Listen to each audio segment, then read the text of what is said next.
I'll never forget the summer of 1998 or the encounters I shared with my classmates. When I was 10 years old, just 2 weeks into the beginning of the school year, the entire 5th grade was taken on a special week-long camping trip to Camp High Hope in Indiana.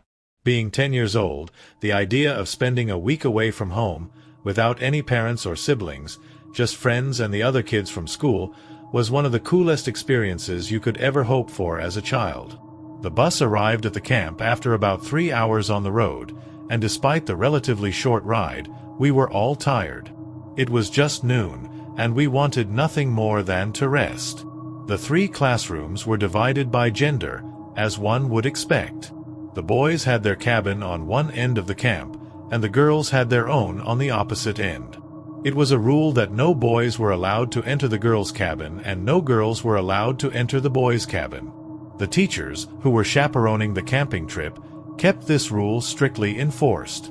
After settling in and having lunch, we were introduced to the activities we'd be participating in during our week at camp. Horseback riding, archery, painting, tracking, canoeing, bonfires, ghost stories, everything you'd expect at camp. But the one thing everyone was the most excited about was playing flashlight tag in the woods, in the pitch-black dark of night. The night before the game was to begin, our camp counselors took us on a tour of the entire property that the camp was situated on. In the furthest outskirts of the property was a dilapidated old house that had been long since abandoned in the 1800s. That night we were told the story behind the house and why it had been abandoned. In 1894, a farmer and his wife owned the house. The farmer, Mr. Shaw, had been out working in his field one evening, a bright lantern burning nearby, when he suddenly grabbed his chest in pain and collapsed in the mud. His wife rushed to his side and found that he had died. Heart attack, apparently. With the sun setting and with no one else on the property, Mrs. Shaw left her husband's body alone as she ran to the nearest neighbor to seek help. Upon returning to their farm, they discovered that Mr. Shaw's body had disappeared. There was no sign of a struggle, no footprints leading to or away from where the body had lain, with the exception of Mrs. Shaw's footprints from earlier. Stranger still, there were no drag marks in the mud and no sign that Mr. Shaw's body had perhaps rolled away from the muddy field down the hill. The neighbors organized a search for his body the next morning. The nearby marsh was dragged for his possibly sunken corpse, and the woods were thoroughly searched for signs of scavengers who may have taken his body for a meal. No sign of Mr. Shaw was ever found. No explanation was ever given. A week after Mr. Shaw mysteriously vanished, Mrs. Shaw reported seeing a glow coming from the woods, the glow very reminiscent of a lantern. She called out to the figure roaming the woods, but no one ever responded. The figure crept closer and closer to the property with each passing night, causing Mrs. Shaw to fear for her life. The neighbors agreed to stake out the property and identify this unknown figure, but their efforts were for naught. After the figure appeared in the tree-line, a painful wail that couldn't possibly come from any man emanated from the woods. The wail grew louder in sound and ferocity as it approached the house and the widow, Mrs. Shaw. A frightful, ear-piercing scream caught the attention of the patrolling neighbors, who recognized Mrs. Shaw's voice. Rushing to the house, they found Mrs. Shaw dead on the floor. Her eyes were wide with fright, and her mouth was frozen in a perpetual scream. Muddy footprints were found inside the house, leading to where Mrs. Shaw had been standing, but there were no footprints leading back outside. Searching the house for any intruders, the neighbors found no one and nothing out of place. Mrs. Shaw was laid to rest in the small village cemetery, and the figure in the woods continued to haunt and stalk all the homes near the tree-line. All of those who attempted to move into the former Shaw residence reported a sense of being watched and threatened. No family ever lived in the house for more than a month before being scared away. The house fell to ruin, and the property was believed to be cursed, completely uninhabitable by any mortal creature. Needless to say, the ghost story frightened us all considerably. Even the boys were shaken by the eerie tale. That night, all of the girls gathered together to form a strategy for the game of flashlight tag the next night. None of us wanted to go anywhere near the house, especially in the dark. We all agreed to partner up with a friend and never go off the main trail, even if we were about to be found. Still thinking about the story, none of us slept well that night. We all lay in our bunks, our eyes watching the door and the windows, afraid that the boys would attempt to prank us or scare us in any way. Eventually, we drifted off to sleep, one by one. At about 3 a.m., we were all startled awake by the sound of twigs and branches snapping. Our teachers told us not to worry, that it was just a deer being curious about all the new smells and sounds from the cabins. Hesitantly, we tried to go back to sleep. That is, until we heard a pitiful wailing noise coming from the woods. Sitting up in fright, we all turned on our flashlights and wrapped our blankets around ourselves in fear. Again, the teachers insisted it was an animal. They tried to tell us that it was just a coyote who, like the deer, was curious. We didn't believe them, not this time. The wailing grew louder and closer. With each step, a twig snapped and branches shook. Everyone ducked under their covers, trembling with fear. I remember seeing my teachers whispering to each other in the corner. One had grabbed a baseball bat that was hidden in their private quarters of the cabin, while the other had her hands on a flashlight. I watched as my teachers went through the cabin, checking all the windows and the door to make sure they were all closed and locked for the night. Now they were trying to tell us that it was the boys playing a sick joke on us. The wailing grew ever louder, and we became more and more frightened with each passing moment. A sudden knock on our cabin door made us all jump, but no one said a word. My teacher, who was wielding the bat, approached the door and sighed in relief, seeing that it was one of the teachers from the boys' cabin. They stood together on the porch and spoke softly, but we could still hear every word they were saying. The boys' teacher was upset, convinced that the girls' cabin had been playing a prank on the boys by making a howling sound and breaking twigs. Our teacher told him that no one had left the cabin and that we were just as scared. The boys' teacher tensed up nervously, realizing that there was some third party at work. He jogged back to the boys' cabin, and a few minutes later he and the camp counselors were checking the campground, trying to identify the prankster in the woods. No one was found, and the wailing stopped as the sun began to rise. That morning, everyone was exhausted, just as tired as we had been when we first arrived. We were all too nervous to really eat or play games, and no one was interested in playing flashlight tag anymore. The day went on, and we slowly relaxed, forgetting about the creepy events from the night before. And then evening crept in, and all the fear returned. The teachers and counselors all insisted that there was nothing to fear. We were letting our imaginations get the best of us. They even took extra steps and roped off the trail leading to the old house so that no one would get lost in the woods. The game proceeded and played out just about as successfully as you'd imagine.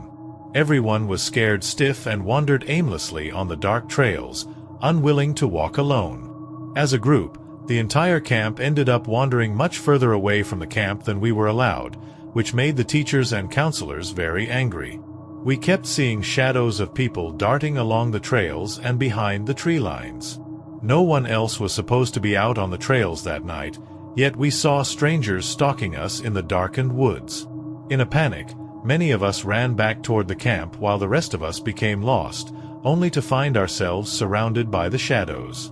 One of the shadows, who stood just beyond the roped-off trail, was holding some kind of bright light. And yet, despite the brightness of the light, he appeared as nothing more than a shadow. We finally found our way back to camp and were promptly lectured about following the rules and knowing the importance of rules being in place for our own safety. No one took their eyes off the woods, even as we were reprimanded, and no one spoke out of turn for the rest of the night. We went to bed early that night, out of punishment and because the next morning we were going to return home. Too tired to be afraid, we all slept soundly that final night at the camp. The next morning, after packing our clothes and supplies, we prepared to leave the cabin as a group, only to find muddy footprints on the porch of the cabin. Footprints that led to the front door but didn't lead away. The boys' cabin was all the more frightening. All through their cabin, muddy footprints were found, marching up and down the aisles between the bunks and stopping at their teachers' private quarters. The footprints stopped and never led away. Again, the teachers accused one cabin of pranking the other, but the teachers all vouched for each student that night. No one had left the cabin. After returning to school, our teachers showed us all the photographs taken during our week at the camp. One photo, the only one taken during the night of the ghost story, showed a shadow in the tree line listening in on the tale. No one knows what happened to Mr. Shaw's body, but I can tell you this. He never left the property, and he's still stalking the woods of Camp High Hope.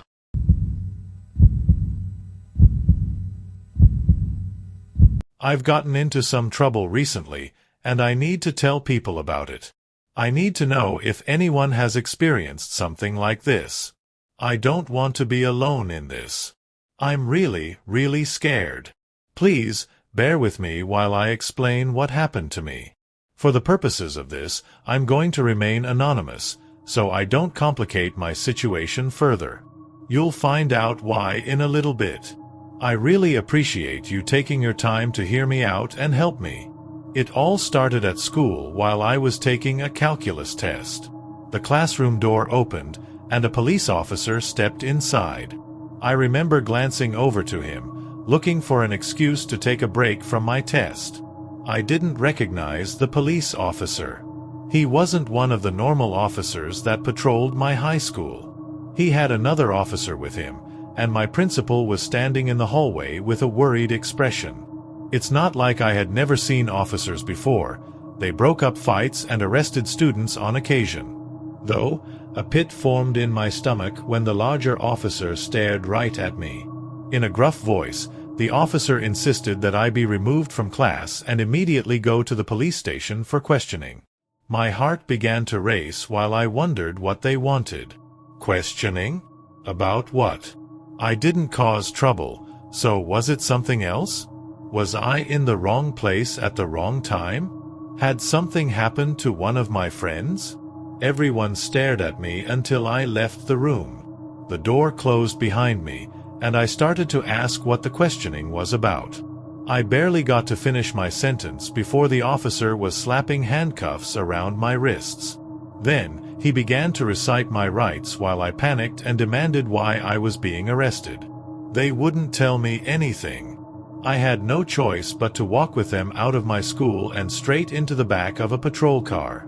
When we arrived at the station, I went through booking.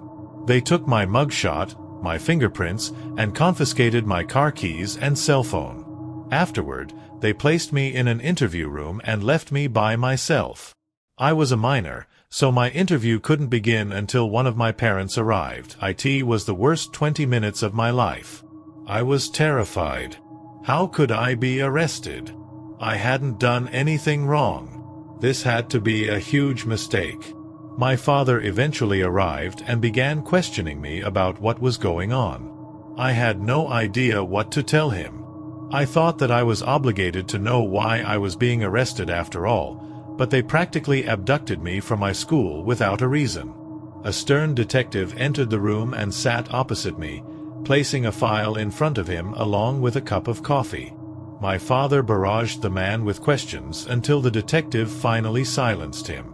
He opened the file and began sifting through the papers like he didn't know where to begin. "Why have you arrested my son?" "We deserve to know the charges," my father snapped, slamming his fist on the metallic table. The detective sighed and warned my father to calm down, or he'd be escorted out and the interview postponed. He removed a piece of paper from the file and began to read. "Your son is being charged with at least 3 counts of vandalism, including arson, and 4 counts of first-degree murder." I didn't know what to say. I stared blankly at the detective like I had heard him wrong. When I regained my voice, I swore that I would never commit those crimes, but the detective refused to believe me. He began describing the case to us, so we'd understand why I was being charged.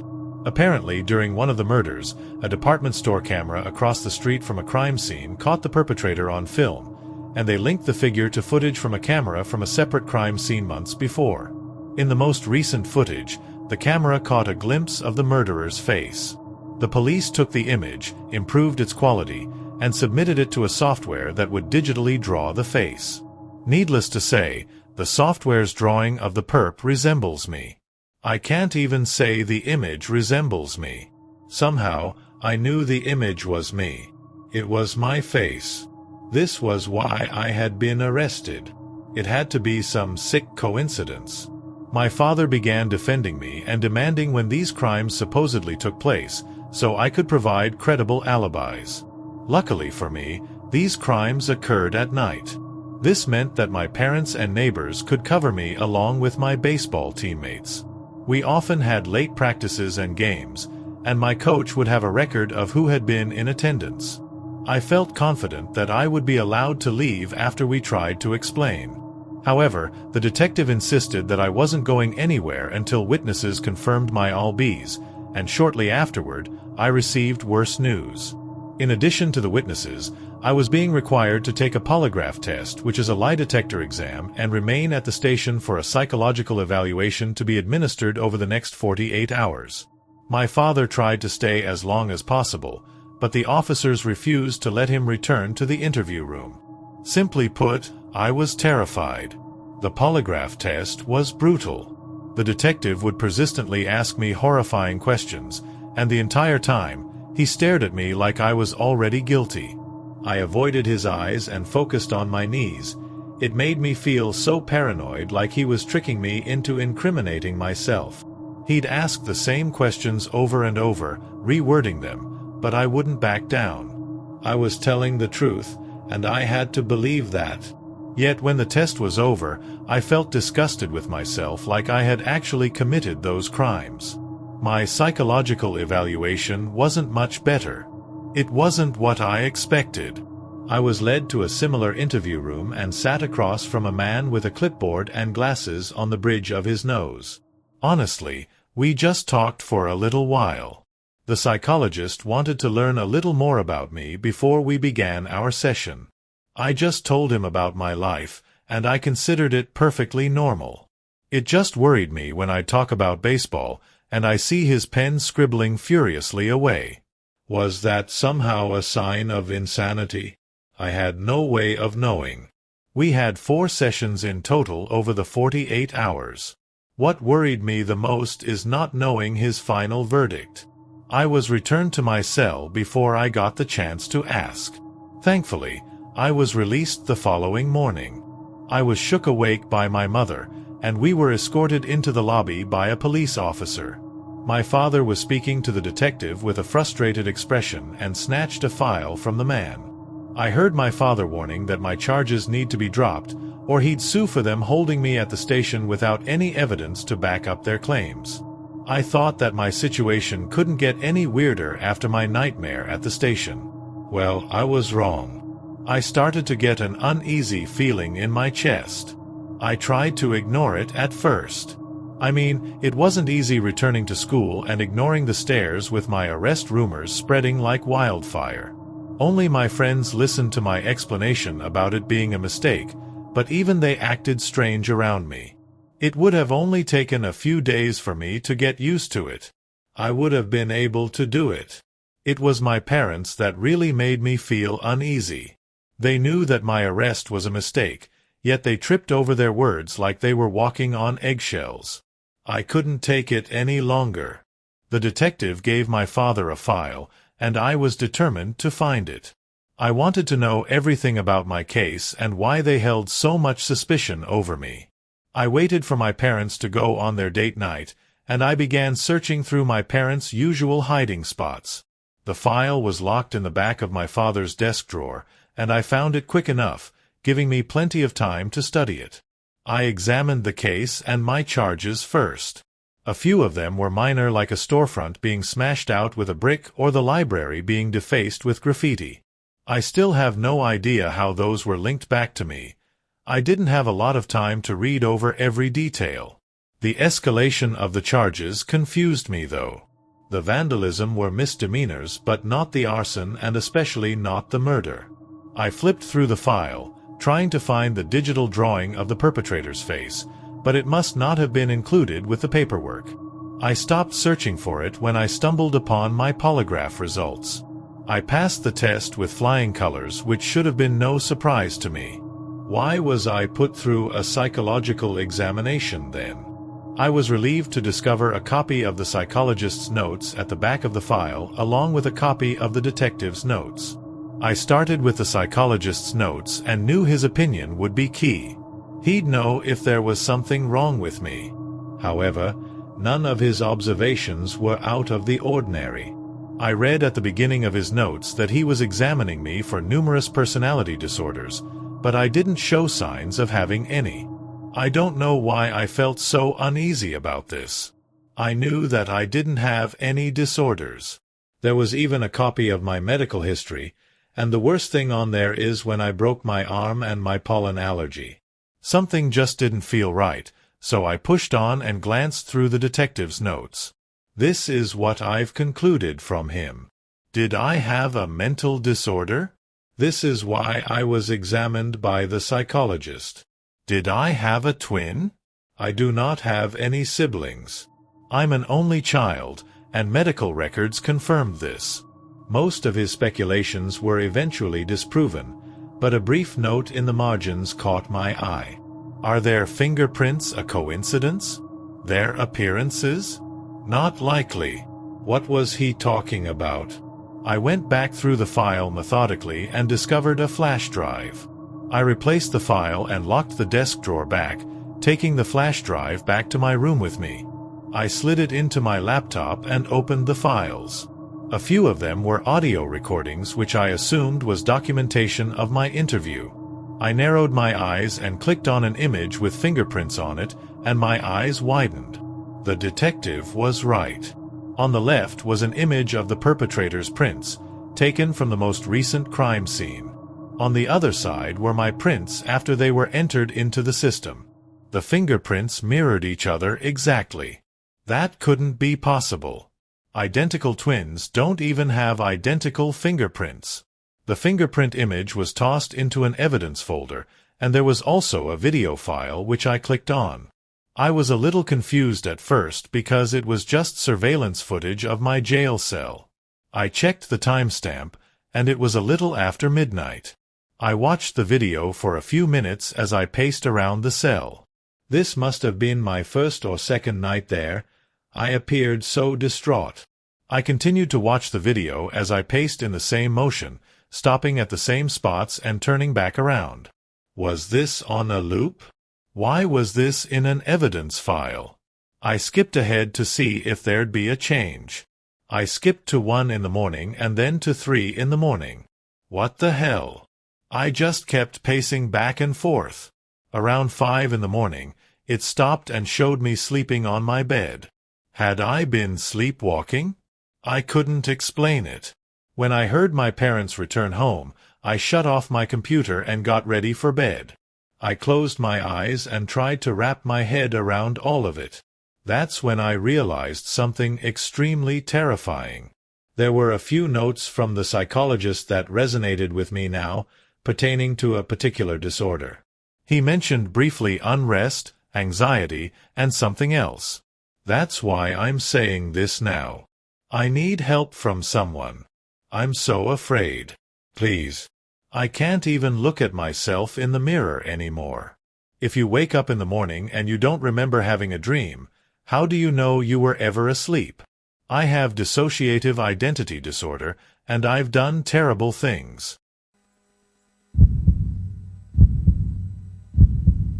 I work the night shift at a local mom-and-pop convenience store at the front of my neighborhood.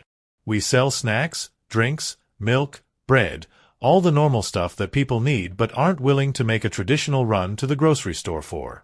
There was talk about adding a gas pump out front, but it hasn't happened yet. As a result, the night gets a bit slow at times. Of course, we got our usual druggie who strolls in to get his soda or to use the restroom, but sometimes I'll sit at the counter for nearly an hour before someone strolls in.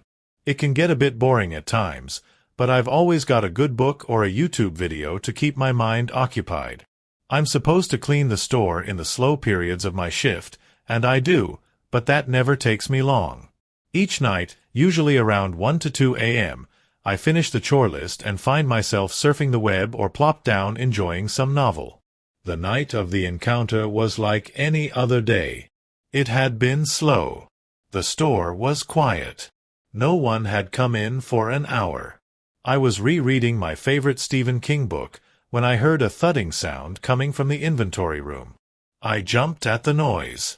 I know, not very manly of me, but I hadn't expected it.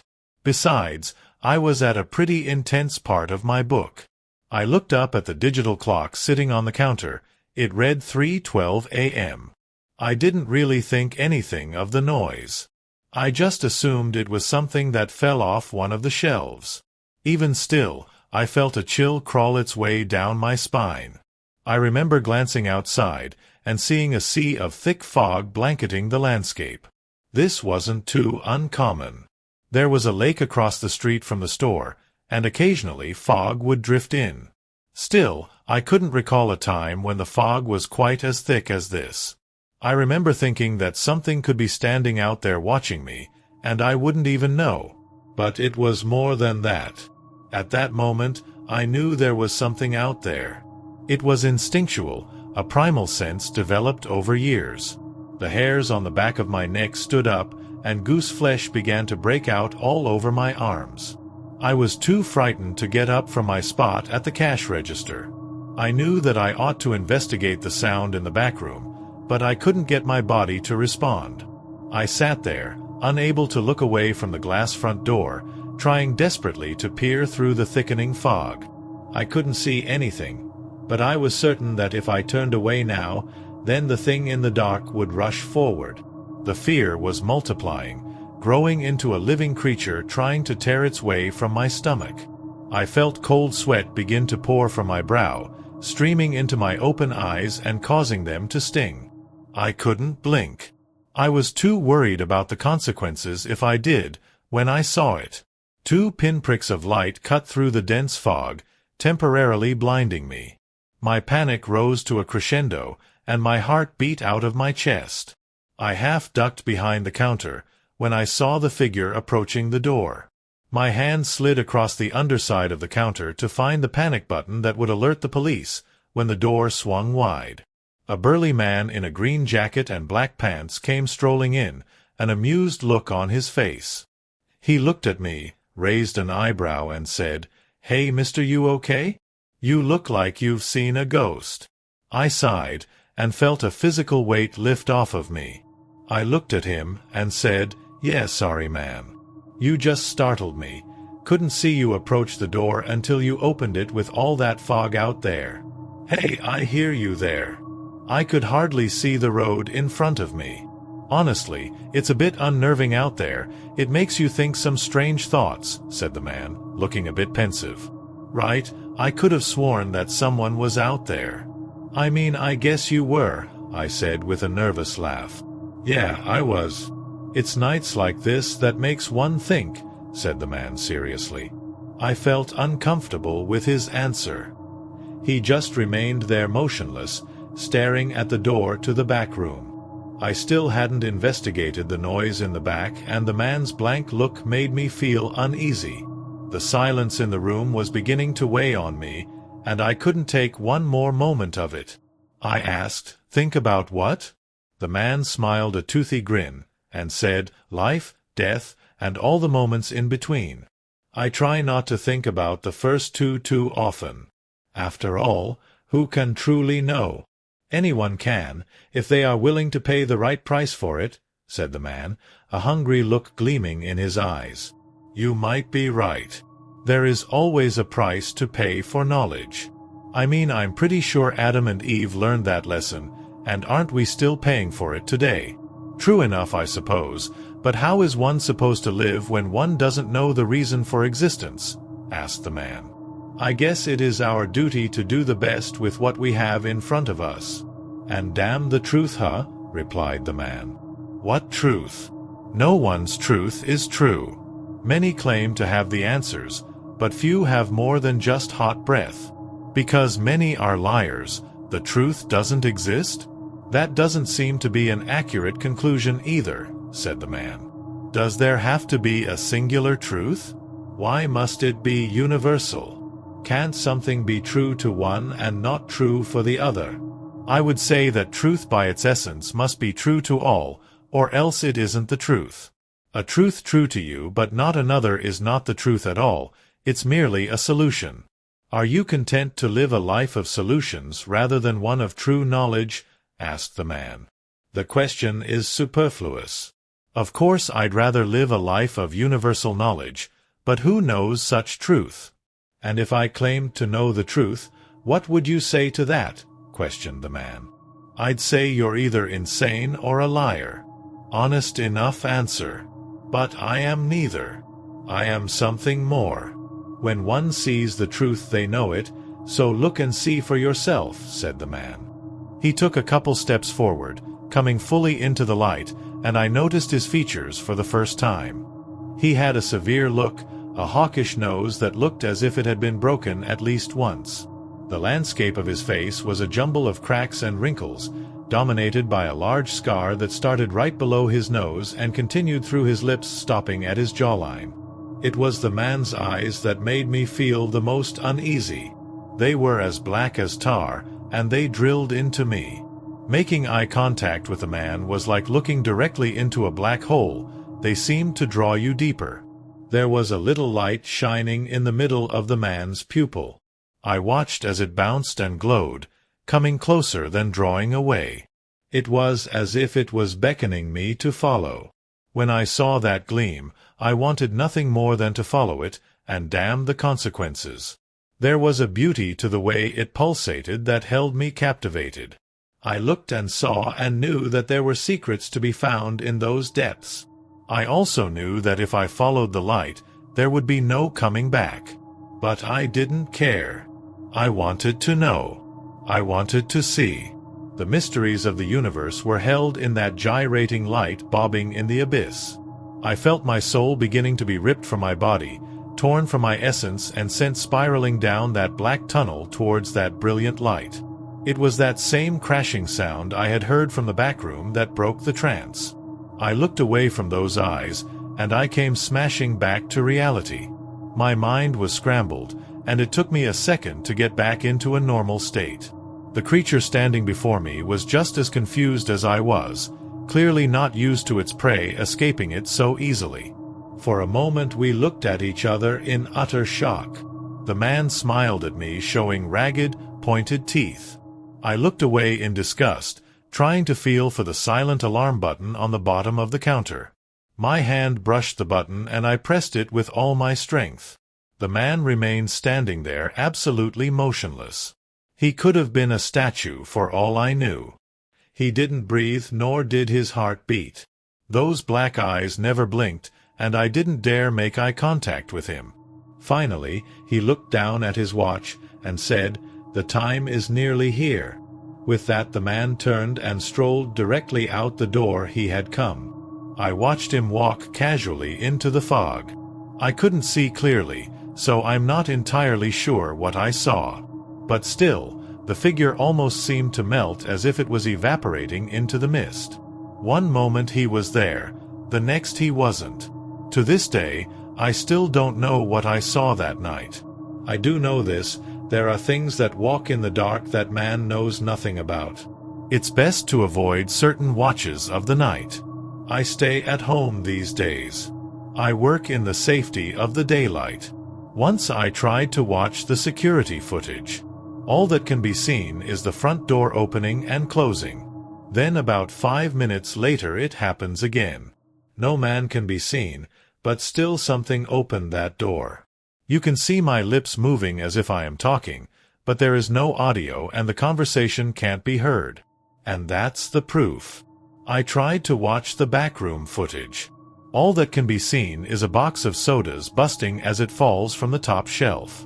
Then a few more minutes pass, and the whole metal rack holding the boxes of soda is knocked over. I don't know what saved my life. I do know this: I am still alive, and I intend on staying that way. I'd like to be able to explain to you what happened that night, but I am just as in the dark as you might be. Stories are supposed to wrap up nice and neat into a perfect little ribbon. But when does life follow those rules? We each live and die on this rock. We love, we hate, we fight, We make peace, and many of us don't even know why we are here. I don't claim to know the answers. All I know is this. I am still breathing, and some answers aren't worth the price.